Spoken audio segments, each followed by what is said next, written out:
एक महान संत हुआ करते थे जो अपना स्वयं का आश्रम बनाना चाहते थे, जिसके लिए वो कई लोगों से मुलाकात करते थे। एक जगह से दूसरी जगह यात्रा के लिए जाना पड़ता था। इसी यात्रा के दौरान उनकी मुलाकात एक साधारण सी कन्या विदुषी से हुई। विदुषी ने उनका स्वागत किया और संत से कुछ समय कुटिया में रुककर आराम करने की याचना की।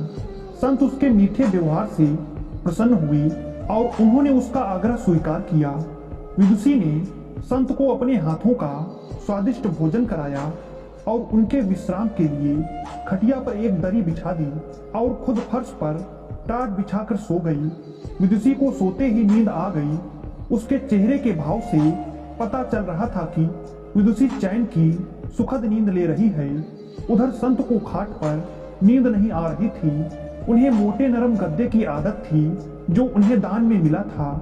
वो रात भर विदुषी को सोच रहे थे कि वो कैसे इस कठोर जमीन पर इतने चैन से सो सकती है। दूसरे दिन सवेरा होते ही संत ने विदुषी से पूछा कि तुम कैसे इस कठोर धरा पर इतने चैन से सो रही थी। तब उसने बड़ी सरलता से उत्तर दिया, हे गुरुदेव, मेरे लिए मेरी ये छोटी सी कुटिया ही एक महल के समान ही भव्य है। इसमें मेरे श्रम की महक है।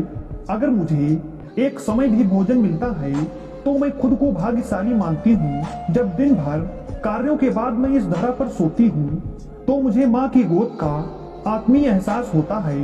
मैं दिन भर के अपने सत्कर्मों का विचार करते हुए चैन की नींद सो जाती हूँ। मुझे एहसास भी नहीं होता कि मैं इस कठोर धरा पर हूँ।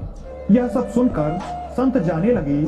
तब विदुषी ने पूछा कि हे गुरुवर, क्या मैं भी आपके साथ आश्रम के लिए धन एकत्र करने चल सकती हूँ? तब संत ने विनम्रता से उत्तर दिया, बालिका, तुमने जो मुझे आज ज्ञान दिया है उससे मुझे पता चला कि चित्त का सुख कहाँ है। अब मुझे किसी आश्रम की इच्छा नहीं रह गई। यह कहकर संत वापस अपने देश लौट गए और एकत्र किया धन उन्होंने गरीबों में बांट दिया और स्वयं एक कुटिया बनाकर रहने लगे।